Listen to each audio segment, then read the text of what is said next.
Ponovno pozdravljeni. Z nami sta še vedno Norma Marija Korošec ter Bernard Brščič, pogovarjamo pa se o tem, ali je Združena desnica blef ali resnica. Norma, preden smo šli na oglase, si povedala, da vaša stranka deluje na podlagi krščanskega nauka, na podlagi 10 božjih zapovedi, no? Ampak zdaj, če sem lahko malo piker, med 10 božjimi zapovedi ne najdemo najslabšega rezultata na predsedniških volitvah v zgodovini predsedniških volitev v samostojni Sloveniji. A je za vas vendarle bil manjši udarec ali pa hujši udarec, no, ko je Angelca Likovič dobila tako slab rezultat na predsedniških volitvah, ali to ni nič vplivalo na vaš optimizem zdaj pred temi parlamentarnimi volitvami? V Svetem pismu piše: vi niste od sveta in zato vas bo svet sovražil, zato mene te zemeljski politični porazi to ne ganejo me, no. Pa tudi mislim, da kolegi iz stranke delijo to mnenje. Itak se zavedamo, da orjemo ledino, da teh stvari, ki smo jih mi govorili, noben nikoli nišče povedal v Sloveniji, da so nas 40 let pač preparili s čist drugimi resnicami in dejstvi, ki niso resnice in niso dejstva. Ampak smo jim kot ljudstvo nasedali, zaradi tega tudi manjka več kot 700 000 ljudi našega naroda, plus še njihovi otroci. Govorimo o končanju nerojenega življenja in nekdo se je mogel prvi zavzeti za pravico tudi nerojenih otrok, da živi do njihovega življenja, in logično, da vsi ostali, ki so nasedali tem lažem, to težko sprejmejo, ne? Ampak jaz mislim, da bo resnica na koncu zmagala. V redu. Bernard, koliko je po tvoje tega potenciala potem, koliko lahko recimo Združena desnica s tem svojim pozivom Janši pomaga do relativne zmage na volitvah? In drugo vprašanje, ali ima po tvoje ta nek politični katolicizem, če smemo temu tako reči, prihodnost v Sloveniji pa tudi širše? Glej, jaz mislim, da je gotovo dobrodošel ta poziv. Mislim, da to ne bo politika make or break, se pravi, da Janez Janša bo gotovo relativni zmagovalec. Če mu to prinese nekaj odstotkov, bi bil sam zelo vesel, ključno bo distanca med njim in drugo uvrščenim.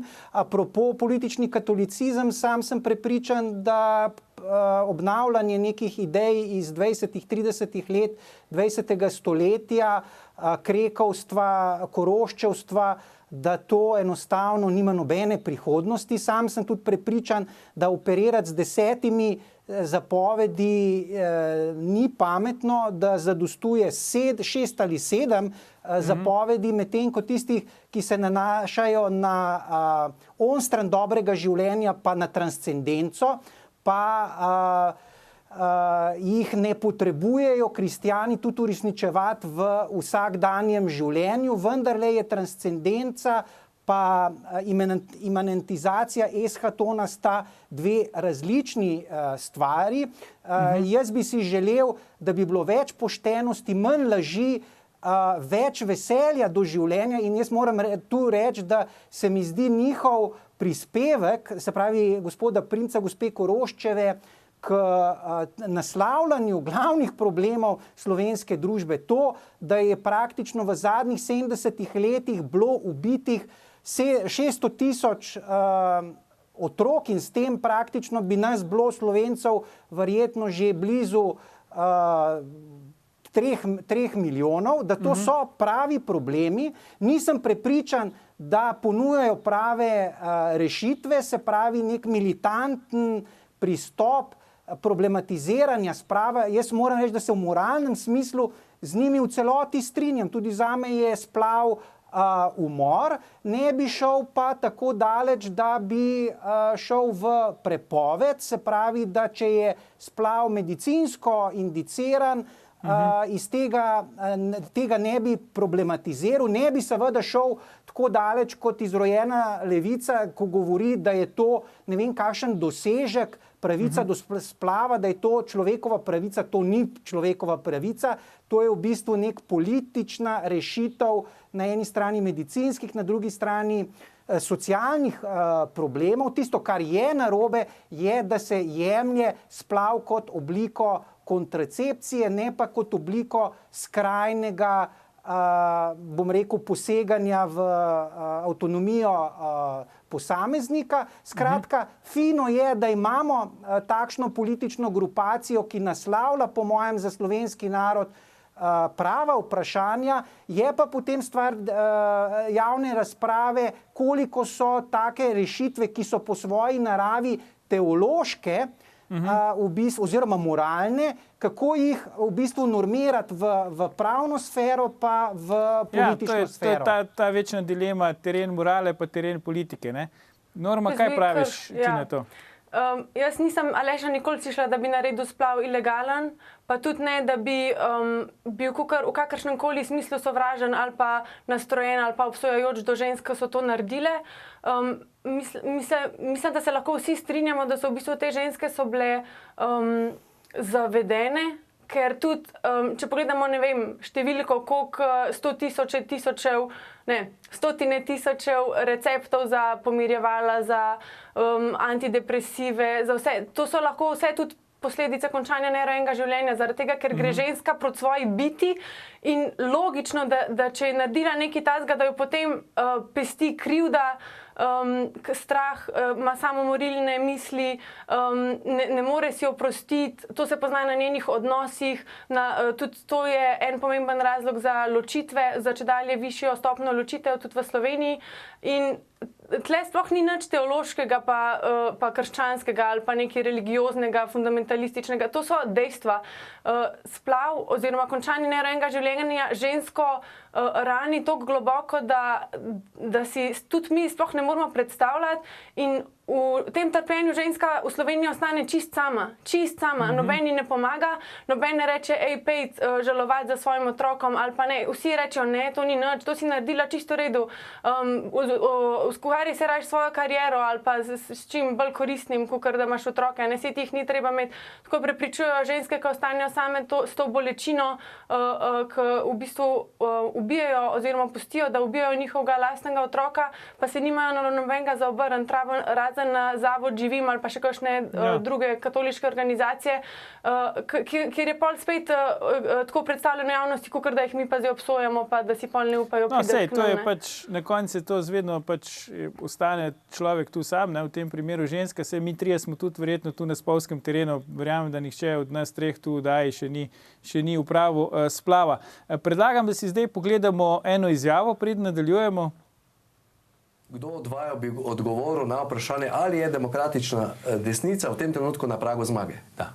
Jaz sem trdno prepričan, da je. Vzdušje med ljudmi je, da si želijo sprememb, verjamejo v spremembe in pripravljeni so iti na volitve in spremembe izglasovati. Jaz to čutim, ko sem med ljudmi, in jaz sem optimist. Gospod Željko Vorin, ali so besede gospoda Primca možne tudi ob tem, kar se trenutno dogaja v Združeni desnici? Jaz sem prepričan, da čas je, da ljudje končno spoznajo, da do sprememb mora priti, ker Slovenija stagnira. Zdaj, dve vprašanji imam za vaju po tej dozi zdravega optimizma. Prvo je, gospod Primc je bil tako optimističen tudi pred predsedniškimi volitvami, in drugo vprašanje, relativna zmaga SDS se ta hip ne zdi vprašljiva, ampak bolj vprašljivo se zdi, s kom lahko SDS sestavi vlado. A je NSI tisti zanesljiv in kredibilen partner, in ali bi bilo to partnerstvo SDS-a in NSI-ja dovolj za to zmago demokratične desnice, kar je v prispevku vprašal novinar oba gosta? Kdo bo začel? Bernard, Norma? Gospodična, prosim. Lahko Norma, evo, izvoli. Meni se zdi, da karkoli sklepati po javnomnenjskih anketah je prehiter. Janša je lepo povedal v no, se vem, ampak na predsedniških volitvah smo imeli že rezultat, ne? Tam ni bila več anketa, ne? Ja, ampak to niso zdaj predsedniške volitve. Ok, ja, izvoli, ja.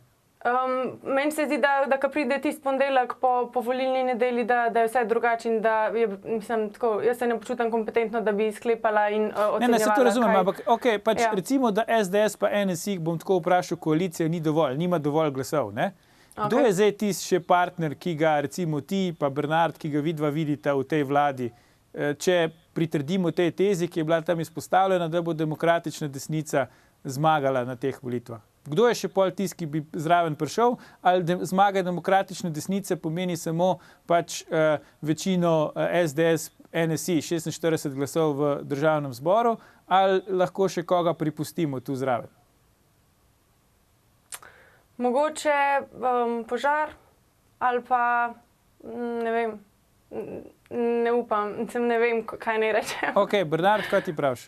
Jaz mislim, da je potrebno opustiti to sintagmo desnica-levica. Gre za vprašanje, kdo si želi sprememb, se pravi strukture, ki mislijo, da je v državi vse v redu, da je zdravstvo deluje, pravosodje deluje, vojska top-notch stanje in tistimi, ki mislimo, da imamo državo popolnoma zavoženo, se pravi na eni strani koalicijo statusa quo in na drugi strani koalicijo za spremembe. Jaz tu gotovo vidim Bojana Požarja kot tistega, ki ima najbolj, po mojem mnenju, radikalen program rušenja statusa quo, ki je neobremenjen, ki se ne opredeljuje ne levo, ne desno, ki želi boljše življenje. Jaz upam, da mu bo uspel preboj in potem je pa treba znati šteti do 46. Jaz sem prepričan, to bom dal točkovno napoved, da vsota SDS-a in NSI-ja v nedeljo ne bo 46. To sem prepričan. Samo s tema dvema strankama, ker Kučanov Tonin, verjemi mi, ne bo dostavil. Zelo bom presenečen, če bo njihova poslanska skupina presegla kapaciteto Renault Clio. Renault Clio, ja. V tej napovedi si dosledni in to tudi znam oceniti. Norma, kako je zdaj s tem? Kako pa recimo ti gledaš ali pa vaša stranka na to, da Milan Kučan v velikem intervjuju za časopis Dnevnik v sobotni prilogi Objektiv pohvali Mateja Tonina? Kako gledaš na ta, bi rekel, dost previdna stališča Tonina, ki jih je sam v svojem intervjuju glede splava navedel, in ne nazadnje, kako gledaš na to, da Nova Slovenija, čeprav razumemo, bolj ali manj je pripravljena iti v vlado z vsakim, ne samo z Janezom Janšo? Jaz mislim, da je tudi to eno od razlogov, zakaj je naša stranka nastala. Ampak jaz mislim, da smo mi tudi za njih navdih, da so oni bolj pogumni v svojih načelih, ki jih imajo drugače zapisane v svojih dokumentih, pa kot krščanski demokrati jim ne bi sledili. No. Sam jim tako manjka mogoče malo poguma ali pa ene trdne vere, da je to v redu, pa prav, kar počnejo. Zdaj pa Bernardo vidim neko določeno mero skepse, ne? Ja, jaz moram reči, da vedno, ko slišim Nova Slovenija, se mi nasmešek na obraz, kakšna krščanska demokracija je to. Gre za stranko moderna, ja, verolomna, poosebla v bistvu samo negacijo kar lepega števila božjih zapovedi, v bistvu tak, bom rekel, vetrnjaštvo, oportunizem, da boš kar šel z vsakim, ne? Pri čemer je pa popolnoma jasno, da nek konzervativen program seveda z levico nikakor ni združljiv, ne? Se pravi, vztrajati v bistvu striktno na načelih. Jaz razumem sicer aspiracije tega gospoda Tonina, da si želi postati minister in da pač gleda, kje bo to laže, in verjetno je to seveda ob asimetriji političnega telesa si prej to obeta od gospoda Židana kot pa od gospoda Janše. Ne vem, kaj mu je gospod Janša pravzaprav tako groznega storil, da vnaprej se odreka koaliranju. Jaz mislim, da bo res potrebno počakati do 9:10 zvečer, 3.6. in takrat sem prepričan, če bo JJ dostavil 30%, da bo mu pregorel njegov iPhone. Mislim, da imaš prav, da se bo takrat začela neka nova povolilna tekma, ki je pa vedno potem tudi odločilna. Norma, še zadnje vprašanje zate. Vaša stranka Glas za otroke in družine po teh dogodkih, ki smo jim zdaj priča, greste naprej, boste nastopili na lokalnih volitvah, na evropskih volitvah prihodnje leto, ali pričakuješ, da je to začetek nekega konca vaše politične poti? Jaz mislim, da bomo nadaljevali v smeri, ki smo si jo zastavili, ne glede na to, kakšna je trenutna situacija. Okay. Bi še kaj dodala k temu? Ali... Ne. Ne. Ampak ta smer je to, kar sem vprašal, da greste na volitve lokalne. Okay. V redu, no, bomo videli, mislim, da vseeno smo dali gledalcem nek zanimiv uvid v pogled v to dogajanje v Združeni desnici. Počakali bomo seveda še na formalno odločitev nove SLS, Franca Kanglerja. Norma Marija Korošec, magister Bernard Brščič, najlepša hvala za vajine današnje komentarje v oddaji. Vrnemo se po oglasih, ko bomo čestitali zmagovalcem športnega vikenda.